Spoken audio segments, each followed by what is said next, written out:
que aparecem. Hoje a ideia é um pouco essa, citar um pouco essas coisas que vão aparecer na Paraxá e fazer uma relação, né, com o resto do ano, né, aliás, com o resto da semana. E aí é sempre legal a gente lembrar essa história de que a Paraxá está diretamente ligada com, com a questão do que acontece na semana. Então a Paraxá que vai cair junto com a contagem do Homer pode ter relação direta com isso também. É o caso de Emor, tá? Então, assim, a gente vai ver algumas coisas e vai acabar relacionando com essa contagem que a gente faz, né? Pra quem não sabe, a contagem do Homer começa, é a contagem que a gente faz dos 49 dias entre Pesach e Shavuot, tá? Então, eu já quero começar diretão na Paraxá pra gente poder já ir andando bem. Eu vou fazer algumas perguntas, tá? E aí a gente vai responder essas perguntas no meio do estudo. Então, a Paraxá ela já começa, que a gente viu semana passada, né? Com a Alahot dos Kohanim, né? Então, quando a gente fala da Alahot, das regras, das leis que os Kohanim, que os nossos sacerdotes seguem, a gente vê algumas que são um pouquinho diferentes aí do resto do povo, né? Eles têm que seguir algumas Alahot um pouco diferentes. A gente viu, né, uma já no começo da Paraxá da semana passada, aquela de que ele não poderia se aproximar de né, não poderia ter o tamemet, né, não poderia ter a impureza do contato com o morto. Hoje a gente vai ver algumas diferenças. No número 1 aí, vai Vaikra 21:17, Hashem já está falando, né, para Moshe, e diz o seguinte: fala a Haron dizendo, o homem de tua descendência por todas as gerações, não é só ele não, em que houver algum defeito, ele não se chegará para oferecer sacrifício a Deus. Tá? Porque todo homem que houver algum defeito não se aproximará. O cego, o coxo, o de nariz achatado, ou de membros diferentes um do outro. O homem que tiver o pé quebrado, a mão quebrada, ou que tenha sobrancelhas muito crescidas, ou catarata, ou traço no meio do seu olho, ou sarna, ou impetigem ou testículos triturados, ou seja, coisas que dá pra ver, coisas que não dá pra ver, tá? Beleza. Qual é o princípio básico da regra aqui? É uma regra estranha, tá? Eu vou tentar explicar a origem da regra, na verdade, o porquê dessa regra hoje. Qual que é a lógica aqui? O princípio básico é simples. O Cohen que vai oferecer o sacrifício, tá? Pessoas que vão oferecer sacrifícios não podem ter defeitos físicos, eles têm que ser shalem, eles têm que ser íntegros de alguma forma, né? Completamente íntegros. E aí o corpo deles, isso quer dizer, segundo essa parte, que o corpo deles tem que estar completo. Aí a pergunta que surge aqui, obviamente, é o porquê. Por que isso tem que ser isso, né? Porque o próprio judaísmo não vê deficiências como uma rejeição vinda de Hashem, né? Ou qualquer coisa parecida com isso, né? Na verdade, muitos dos nossos possequim, muitos dos nossos rachamim, muitos dos nossos sábios, eles costumam dizer que dificuldades que as pessoas carregam trazem humildade, e que esse tipo de pessoa na verdade seria preferida e não preterida, né? E principalmente quando a gente fala de um aspecto, se a gente for falar assim, falar pela comunidade, você vai preferir uma pessoa que é completa assim, desse jeito, para ser o Hazan, ou você dá preferência para a pessoa que vai ter esse tipo de humildade? Aí alguns dizem que é justamente isso. Você prefere, se a pessoa for falar pela comunidade, for pedir alguma coisa pela comunidade, você prefere uma pessoa que já carrega essa humildade de nascença, ou alguma coisa que aconteceu, que aqui ele cita essa ideia do Cohen que já, né, que já tem alguns outros problemas que não são de nascença necessariamente, né?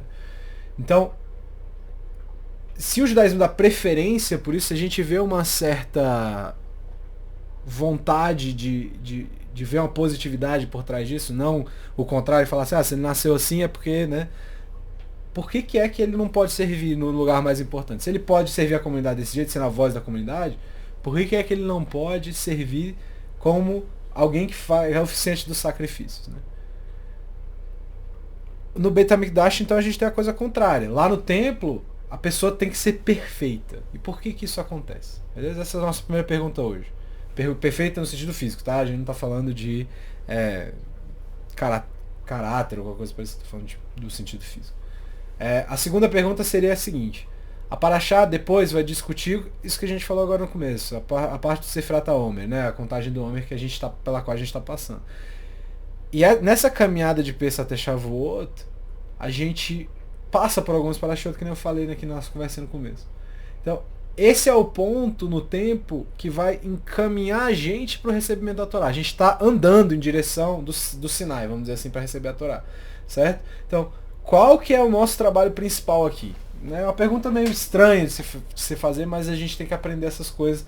Que eu falei, as parashot estão ligadas com a semana. Então, qual que é o trabalho principal do povo indo em direção ao recebimento da Torá? Seria o estudo de Torá pra gente aqui agora, já que a gente não vai caminhar fisicamente? O que é esse nosso caminhado? É o nosso estudo de Torá? Não, não é. Tá? A grande avodá, né, o grande trabalho que a gente vai ter nesse momento é o que a gente chama de Tikkunei Midot, né? Eu chamo isso de Mussar algumas vezes, e essa é a opinião do Ramchal, do Moshe Haim Luzzatto. Lá na introdução do Mesilat Yesharim, ele cita essa ideia, você trabalhar as deficiências do seu caráter para que você possa, e aí ele cita a ideia, para que você possa chegar em Shavuot amando o próximo como a si mesmo. Né? Frase famosa, né?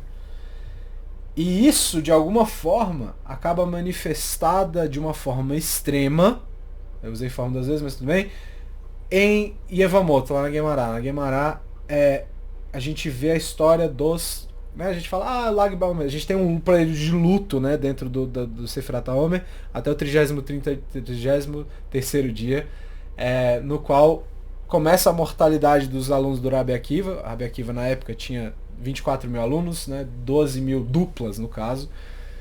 E eles começam a morrer nessa época, e no 33º dia eles param de morrer. E aí o Rav Gladstein faz uma pergunta muito interessante aqui, que não é o foco, mas eu acho que é uma pergunta interessante, que é: por que a gente comemora no 33º dia se que a mortalidade parou?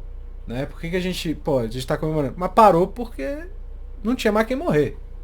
Por isso que parou, morreram todos. Né? Então fica meio estranho isso, né? Quando a gente fala, ainda mais quando a gente fala dessas pessoas que eram grandes estudiosos de Torá, eram grandes mestres, eram grandes sábios, eles não foram atacados por essa praga por qualquer coisa, né? Eles em si também não foram qualquer coisa, né? E a Guemará deixa bem claro qual foi o motivo da morte deles, justamente por eles não terem essa capacidade de ver a imagem de Deus no outro, né? Ou seja, eles não tinham como honrar uns aos outros, eles não tinham essa capacidade. E aí isso gera o famoso Sinat Hinam, né? O ódio gratuito. Que aí tá ligado com a Shohará e todas essas outras coisas. E aí, o que a Guemará vai falar ali, depois dessa introdução, né? No número 2. E o mundo ficou árido de Torá, até que Rabi Akiva veio aos rabinos do sul e ensinou sua Torá a eles. Esse segundo grupo de discípulos era formado por Rabi Meir, Rabi Hudá, Rabi Yosef, Rabi Shimon Bar Yochai e Rabi Elazar ben Shammua. Esses são os mesmos que apoiaram o estudo de Torá naquele momento. Ou seja, a Guemará está querendo dizer que eles fizeram como se fosse o Atlas lá, né? O Atlas segurava o mundo lá na Grécia, nos mitos gregos. Esses 5 caras seguraram a Torá nas costas, né? Embora os alunos anteriores de Rabi Akiva não tenham sobrevivido, os posteriores foram capazes de transmitir toda a Torá às gerações futuras. Tá?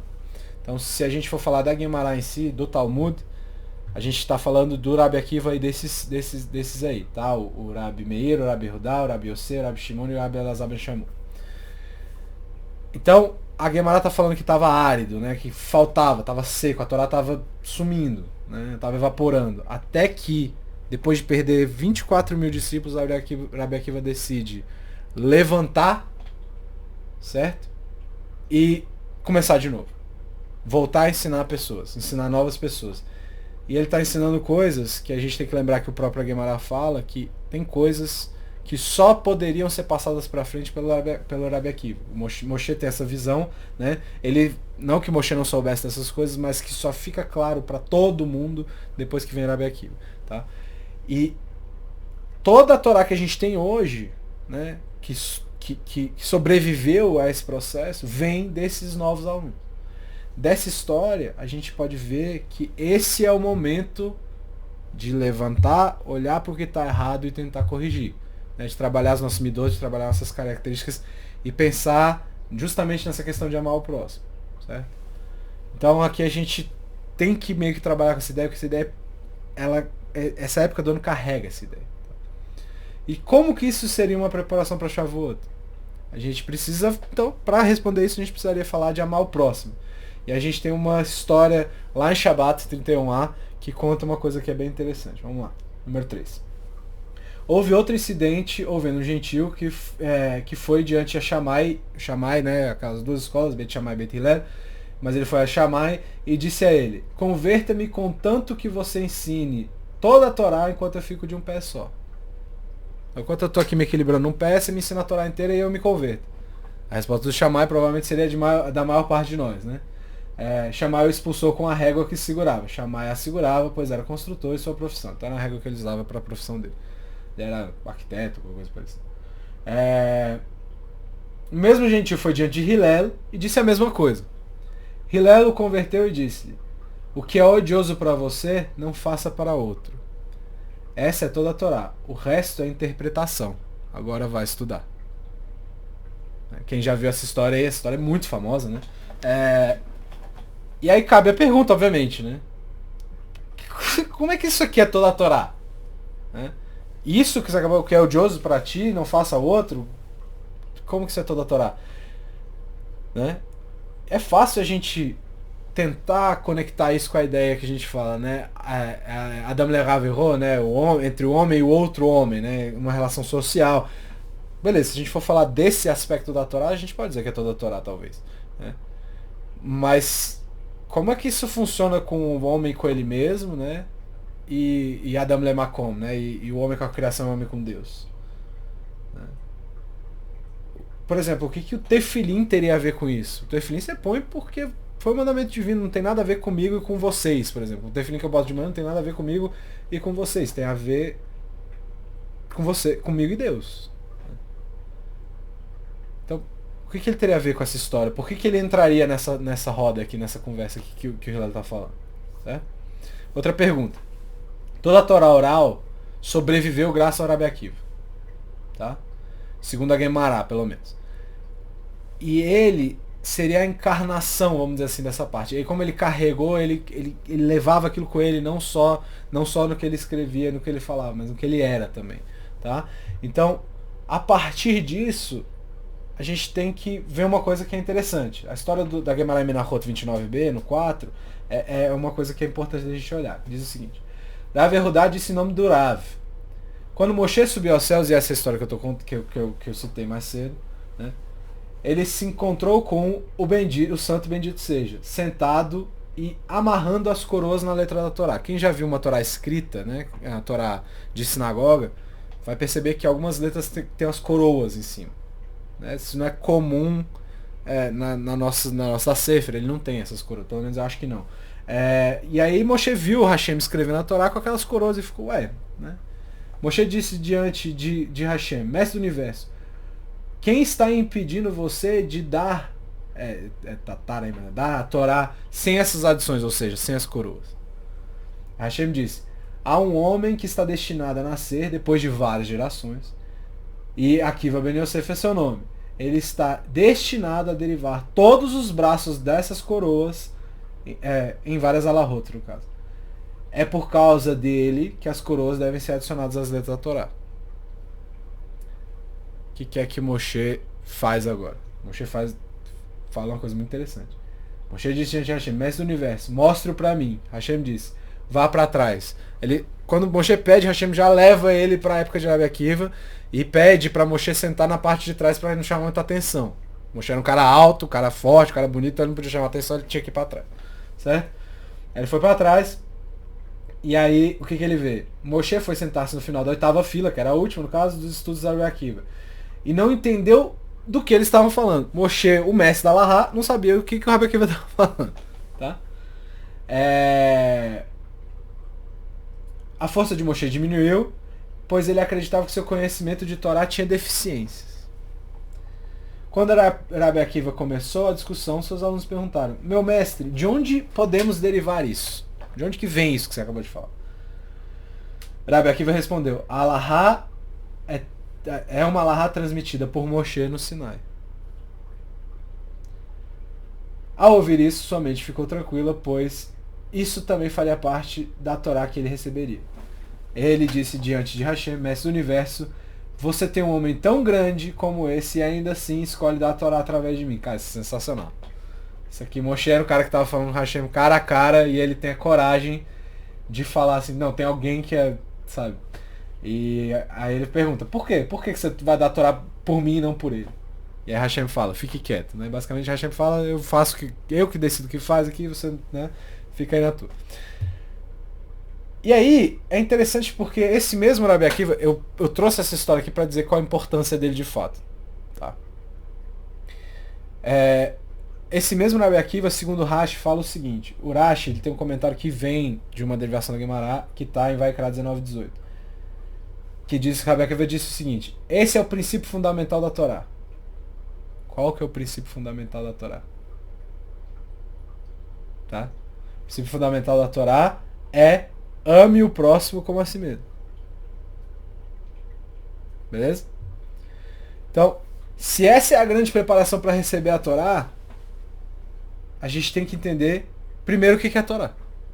Vocês já se perguntaram isso? O que é a Torá? Você vai falar assim, o que é a Torá? Beleza, o que é a Torá? Não sei, é uma lei, um monte de lei. Tá, daí? Né? O Maharal e também o Ramchal, eles escrevem que para você conhecer alguma coisa de fato, você tem que buscar o oposto daquela coisa. Para saber bem o papel da luz, você tem que primeiro ir para um lugar muito escuro. Né? Eu vou dar um exemplo aqui que eu já dei 20 mil vezes nesse estudo, mas é porque ele é um exemplo brilhante, que é o exemplo de um rabino que já estava velho, né? O neto dele estava visitando. Quando ele entra na sala do avô, ele vê o avô com a cara enfiada numa bacia cheia d'água. Ele fica lá, ó, 2 minutos, sai, respira fundo e bota a cara na água de novo, né? Aí depois da terceira ou quarta vez o neto pergunta, vovô, o que você está fazendo? Ele falou, eu esqueci o quanto que eu deveria ser grato por ter ar para respirar. Tá? Então, ele foi pro outro lado, mesma coisa. Ele foi pro ambiente que não tem ar nenhum para entender o que era o ar. Beleza? Então, seguindo essa lógica, o que é a Torá, qual que é a essência da Torá e qual que é o oposto de Torá, porque a gente tem que começar a perguntar isso. E a Gemara e Sanedrin vai fazer uma sugestão, certo? A Gemara e Sanedrin faz uma sugestão, diz assim, a Academia de Eliyahu ensinou, 6.000 anos é a duração do mundo. Alguém me perguntou hoje, é só o ano 5.782? Achei que fosse mais. Mas acaba no ano 6.000 segundo isso aqui. Então talvez não seja tão pouco. 2.000 dos 6.000 anos serão dominados pelo caos, torro, né? Que é aquela expressão que vai usada em Bereshit, torro vavor, caos e vazio, vão e vazio, né? 2.000 anos serão determinados pela Torá, desde a era dos patriarcas até o período da Mishnah, já foi. E 2.000 anos são o momento da vinda do Mashiach. Então a gente está dividido, esses 2 primeiros ambientes já foram, a gente está nesse terceiro agora, tá?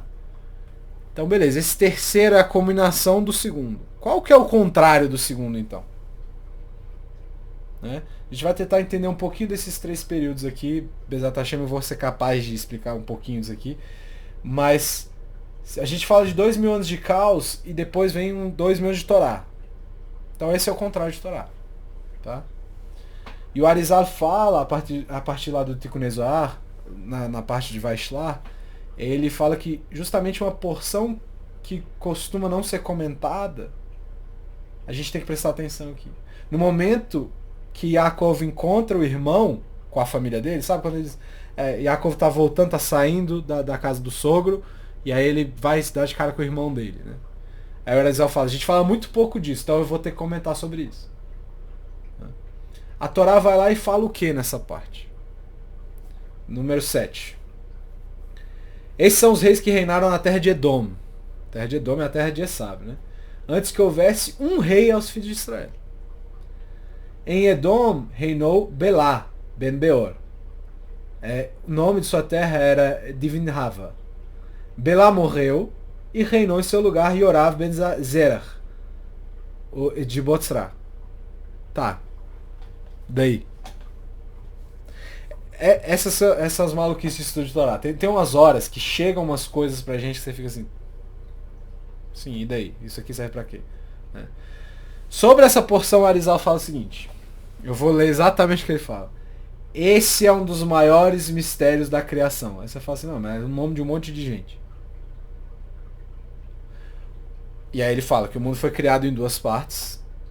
A parte antes de Israel tem um rei, que tem outros reis no mundo. E depois a questão, a época, a partir do momento que Israel começa a ter rei. Então, essa primeira parte é o que a gente vai chamar de torro, segundo o Arizal, de caos. E o oposto disso seria o mundo de uma palavra muito, muito na moda, todo mundo fala disso por vários motivos hoje, que é tikkun. É um mundo de retificação, um mundo de organização, um mundo de unificação. E o Ari ele ensina que todos os problemas que a gente tem no mundo hoje vêm desse aspecto que ainda permeia o mundo, vamos dizer assim, que é o torro, que é o caos. Ah, mas o caos é isso, o caos é aquilo. Não, a gente está chamando de torro, tô falando caos simplesmente para traduzir o negócio. Não é caos no sentido científico, vamos dizer assim. Ou no sentido normal que a gente está tratando. Isso aqui quer dizer pra gente que tudo que parece desconectado, que é absolutamente individualizado, segue um processo específico. Que é o mesmo processo que a gente falou semana passada, processo de morte. Tá? O que acontece no processo de morte?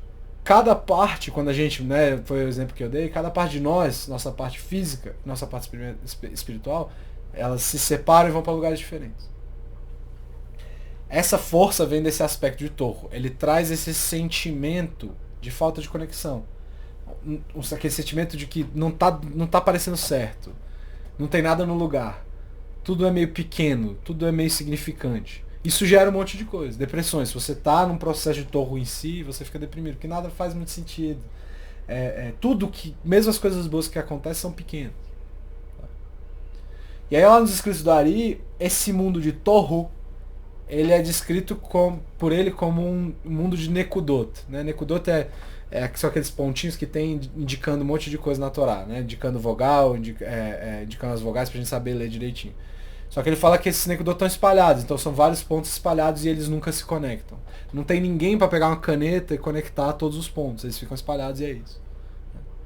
Uma pessoa que vive nesse mundo só tem a experiência de pequenos pontinhos de luz no meio dessa grande escuridão, vamos dizer assim. Né? Então ela não é capaz de enxergar o mundo todo, ela só consegue ver os pontos. Nunca tem um holofotezão que mostra o mundo inteiro. Então mesmo que ele tenha alguma experiência de luz, ele nunca vai ficar satisfeito com essa luz. Ele não é suficiente. Tá? E a Guemará ela compara, em um determinado momento, o povo em si como uma romã. Aí você fala, romã é legal. É mesmo. A Guemará ela vai dizer o seguinte, mesmo os transgressores que estão no meio do povo, têm suas mitzvot, estão cheios de mitzvot, conseguem cumprir mandamentos. Da mesma forma que a romã é cheia de sementes. Essa é a comparação que a Guemará faz. Você fala assim, pô, isso é bom então. Mas aí vem os comentaristas, vem nossos sábios, vários perguntam, por que uma romã? E um dos comentários mais interessantes é que se fosse uma maçã, seria diferente. Quando você abre uma maçã no meio, tem algumas coisas que estão separadas ali, mas a maioria é sólida. A romã é o contrário. A maçã por dentro parece uma unidade, a romã não. A romã é tudo separado. Então, a pessoa que vive nesse mundo de torno, nesse mundo de caos, é como a romã, porque os pontos bons deles nunca se juntam de fato. Estão sempre separados. Eles nunca se juntam para formar uma coisa maior. Beleza, a pessoa vai lá e faz a mirra, mas isso não muda nada na vida dele. Né? Pô, rezei aqui 3 horas seguidas no Yom Kippur. Amanhã vai voltar a ser o que era antes. Não fez diferença nenhuma. A mirra, a reza, as mitzvot, nada, isso não entra dentro dele. A dificuldade não é só que essas coisas não mudam a pessoa, mas o próprio peso da escuridão que está entre esses pontos tem a capacidade de aumentar até que isso fica meio insuportável. Tá? Então a gente tinha pontos sim de santidade no meio desses 200 anos, dos 2000 anos antes de Avraham Avinu. Né? A gente tem Noah, a gente tem Hanor, A gente tem vários Sadiquim. Né? Considerando isso, por que isso não foi um mundo de Torá, sendo que tinha essas pessoas? Tinha uma pessoa que ouvia Deus, que ouviu tudo que Deus pediu para ele e fez. Mas por que não foi suficiente?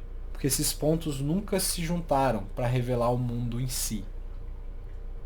Eles ficaram sempre separados. É como se fosse Hashem tivesse soprado e tivesse espalhado esses pontos. Esses pontos nunca conseguiram se juntar. Essa separação impediu a visão de unidade. E a gente sempre fala de unidade no judaísmo. A gente separa um monte de coisa. Mas na contagem do homem fica bem claro que as nossas midot a gente separa só para deixar nossas características, aquelas que a gente tenta trabalhar, a gente separa só para ficar mais fácil pra gente. Porque teoricamente é tudo uma coisa só. Nossa imagem e semelhança com Deus. Só que a gente se aproxima por um lado. Ah, mas a bondade. Sim, a bondade tem a ver com Emet, né? Bondade tem a ver com tanto que a gente lê. São 7 semanas. Cada semana tem uma midá específica da semana e outros pedacinhos dela. É o jeito que a gente aprende as coisas. A gente separa elas para aprender melhor. Então, esses pontos em si nunca se juntaram. Isso é a força desse aspecto de Torro. Né? Só que o Ari ele também fala dos animais, né? Dos behemoth, né? E de como eles estariam conectados com esse mundo especificamente. E aí que vem aquela questão de por que a carne tem que ter caché e tal. Isso é outra explicação de por que a carne tem que ser caché. Que é a coisa que a gente estava falando aqui no começo. Animais não costumam se juntar numa reunião para decidir o futuro do grupo. Eles podem até trabalhar em grupo, mas eles não decidem nada, eles só fazem. Eles são seres individuais, tirando alguns insetos, obviamente, que tem uma certa complexidade social ali, mas quando você sobe um pouco na cadeia alimentar, menos sociais eles parecem. A palavra berremá, né, que é o singular, ela é composta por duas outras palavras, ba e ma. Aí você fala, tá, e daí? Basicamente, elas querem dizer tudo que tem tá aqui. Tá? Tudo que você pode ter num bicho tá aqui, não tem nada escondido. Né?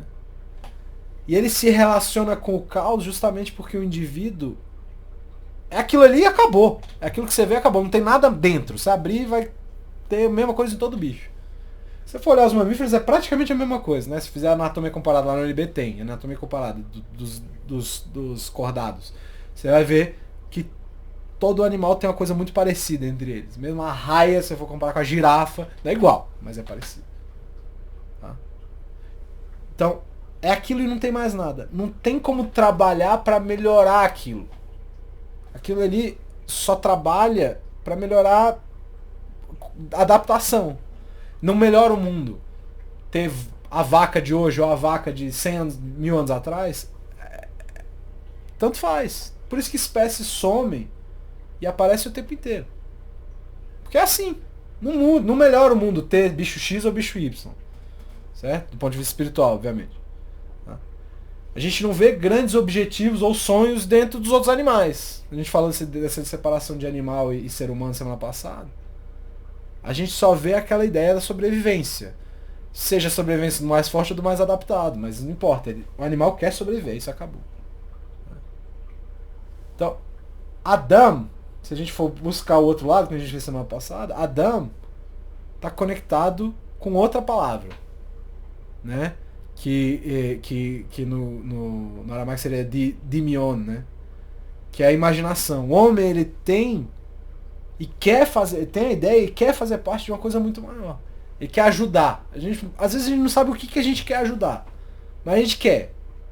E a gente tem esse mundo de Torro que tem aspectos de exílio, tem aspectos de morte, tem aspectos de escuridão, e que o Ari cita a ideia de que todas as dificuldades vêm desse mundo, que aí cabe a pergunta se ele deixou de existir de fato ou não, né? Mas a presença paira, tá? É um mundo de separação, onde tudo parece desconectado, inclusive nossas vidas. E aí chega Avraham Avinu, e aí começa os 2000 anos de Torá. Se o contrário de Torá é a falta de conexão, qual seria o conceito de Torá efetivamente? De acordo com a Ari, a gente tem um outro aspecto de criação aqui. Que é aquele mundo que a gente falou, o mundo de Tikkun, né? O mundo de conserto, o mundo de retificação. Tá? E assim como existe um aspecto de separação, de escuridão no torro, né, no mundo do caos, existe ao mesmo tempo luz, retificação, união, que permite a gente ir bem além dessa escuridão, né, e chegar nesse nível mais alto de espiritualidade vindo do mais baixo de todos. Né. No fim é tudo um corpo só que a gente não percebe as coisas desse jeito. Quando o Hashem dá a Torá pra gente, eu bato nessa tecla 20 mil vezes, Torat Haim são as regras para a vida. É o manual que a gente tem do mundo, é o manual que a gente tem para nossa vida. Mas não é só isso. Ali tem a possibilidade de ir além, de ver além. Ver, por exemplo, o povo como um corpo só. E essa ideia é muito reforçada por tudo isso que a gente está falando. Né? Que tudo no mundo vem de uma reflexão só. Se vem de Deus, cara, não tem como separar muito. Né? A gente não fala Hashem Elokeinu, Hashem Echad. Echad é um. Não tem como separar. Né? E isso é visto em tudo que é coisa. Se a gente falar do corpo humano, a Torá vai falar quantas são as mitzvot. A gente tem 248 mitzvot positivas e 365 negativas. E aí o Talmud vira e fala, e essas coisas são correspondentes aos órgãos e aos ossos do nosso corpo humano. Só que o corpo humano é o que exatamente? Ele não é um monte de peça separada. Ah, vou tirar meu fêmur aqui e vou ficar tranquilo. Não. Você pode até viver sem. Mas é porque as outras coisas ainda estão juntas. Certo? É uma coisa só que é possível de ser separada. E trabalham de formas diferentes. Mas elas trabalham para uma coisa só. Para que o seu corpo permaneça vivo.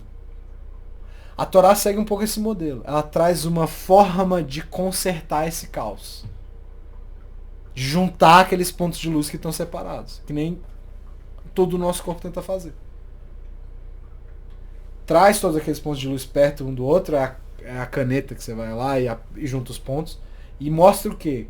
Que por mais que tudo pareça separado, por mais que tudo esteja jogado pro alto, por mais que esteja tudo escuro, não tem nada separado, é uma coisa só. A Torá traz essa clareza e acaba separando assim, completando a ideia da semana passada, a gente dos outros animais. A Torá, desse jeito, fala pra você, assim você pode crescer, você pode ir além disso que você acha que você é. Beleza, a gente tá contando o Homer, e daí? O Homer é um sacrifício específico feito no segundo dia de Pêssach, que era um sacrifício cevada. Enquanto o Shavuot a gente leva trigo, e os comentaristas dizem que cevada era meio que o principal alimento para os animais, enquanto o trigo era para os humanos, né? O que a gente vê aqui?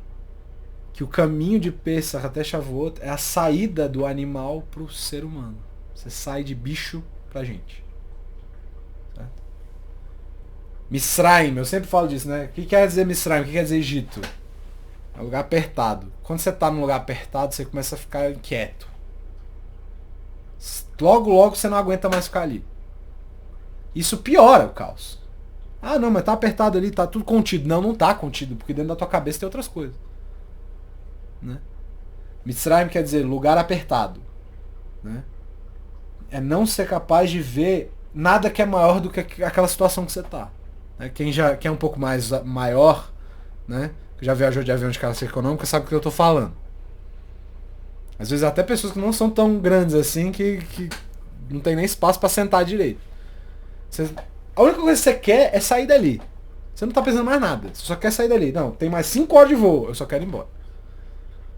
Pode abrir que eu pulo aqui mesmo, tá tranquilo. Então quando você tá numa situação dessa, não tem nada maior que você enxerga. Não tem nada além de você. Eu sou independente, eu penso o que eu quiser. Mas eu não sou capaz de ver nada maior do que aquela situação que eu tô. Isso é o Egito, essa é a essência do Egito. E por isso quando a gente sai, a gente é como um bicho. Né? Que nem o Kippur. O Kippur tem uma galera, às vezes até um povo que não gosta de fazer jejum, é o primeiro a chegar na mesa quando acaba, pra comer. né? Enfim. Então você tá num momento meio de animal, né? E o trabalho de Sefrat HaOmer é o quê? Superar esse animal para receber a Torá.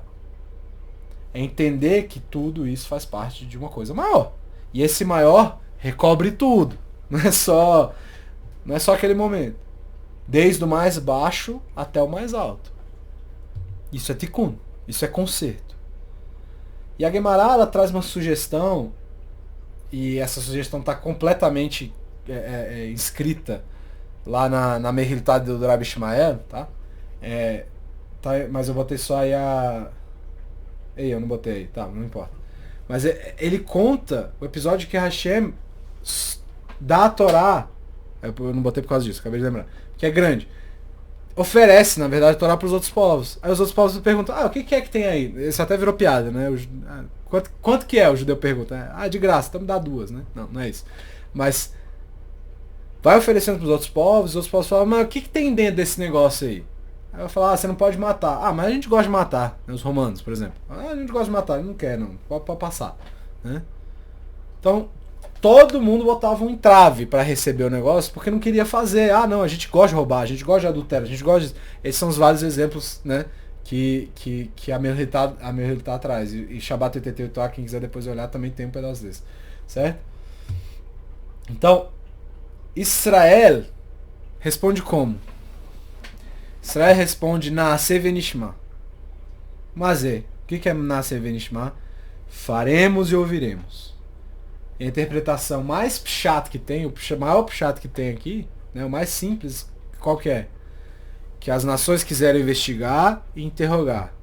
E o povo aceitou de forma cega. Aí você fala assim, não, mas isso é ruim, a gente não aceita nada, judeu aceitando coisas cegamente, como é que funciona isso? Né?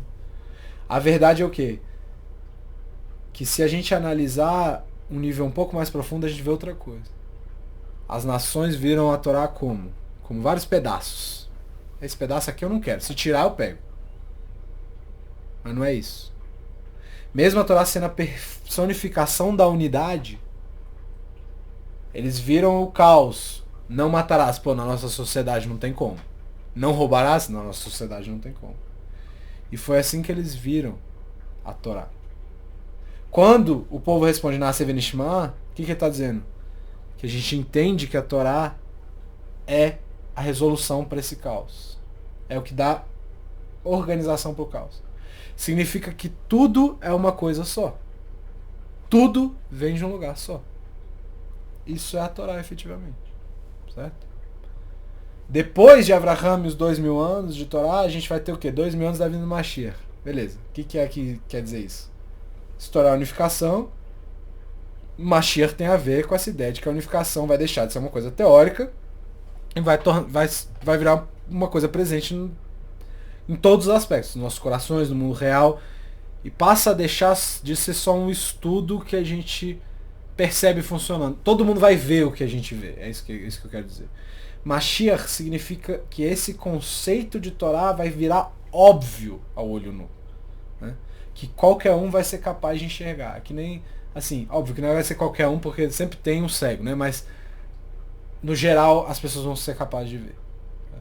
Então a gente tem uma porção da Torá aqui, mais que qualquer outra parte, traz a ideia de que o universo é uma coisa só. Né? Quando a gente fala de Cabala, é isso. O estudante que aprende Cabala de fato, não é Cabala, enfim, não vou entrar nesse aspecto, não quero falar disso, mas que vai buscar Cabala de fato, vê isso. Né? E é isso que o Ari tenta ensinar. Ele diz que ele vê a geração dele como alguém como uma geração que veio para conduzir a época do Mashiach. Certo? Então quando ele revela esses escritos, ele traz a ideia de que tudo é um, e é uma ideia que a gente já sabe, né? Mas ele reforça essa ideia, e ele fala, é nisso que o Lag BaOmer, né, o 33º dia do Homer, tá focado. Porque a gente lembra a ideia do Shimon Bar Yochai, né? E ao fim da morte dos alunos do Rabi Akiva. Rabi Shimon é o cara que ensinou que a Torá é mais do que um manual para a vida. É mais do que seguir a Lahá, mas que talvez a gente não tenha ideia de tudo que acontece por trás. certo? Então a ideia aqui da contagem do Homer é essa. Você pode melhorar, você pode deixar de ser um bicho para chegar no ser humano. Como é que a gente faz isso? A gente trabalha nossas fraquezas, a gente trabalha nossos problemas. Onde que eu ajo que nem um bicho, que é tudo instinto? Que tudo que eu vou fazer assim, não, eu vou fazer assim desse jeito. Você nem pensa às vezes. E esse é o ponto aqui. Tá? E eu queria deixar aqui um escrito do Rav Kook sobre, no Orchot Torah, que é uma coisa muito importante, na luz da Torá. Né? Que é uma coisa muito importante para essa época. Tá? Vou ler aqui rapidinho o número 8. Midot negativas fazem com que sejamos mais egoístas e o mundo como um todo fica mais doente por causa disso. Uma pessoa diz o seguinte: tudo que existe sou eu. Ela quer engolir o mundo para que isso seja verdade. Qualquer semelhança com o que está acontecendo hoje é mera coincidência. Certo? Mussar nos dá o caminho para consertar esse problema, para subjugar esse desejo. Mas agora vemos que a Mussar necessária é outra. Nossa geração tem a necessidade de consertar o mundo e agora esquecem de consertar a si mesmos. Essa pessoa sente a dor de todas e quer ajudar, mas se esquece de si e de suas obrigações. E aí eu vou citar, para finalizar, a frase mais brilhante que o Hafetz Haim já falou na vida dele. Eu comecei tudo querendo consertar o mundo, mas eu vi que não era possível. Depois eu quis consertar meu país, também vi que não era possível. Depois o povo, vi que não era possível. Depois minha cidade, também não. Minha família não. E eu percebi que eu tinha que consertar a mim mesmo. O caminho de pensar para Shavuot tem que ser trilhado para essa ideia. Senão a gente não vai chegar nunca. Boa noite, pessoal. Obrigado pela paciência. Até semana que vem.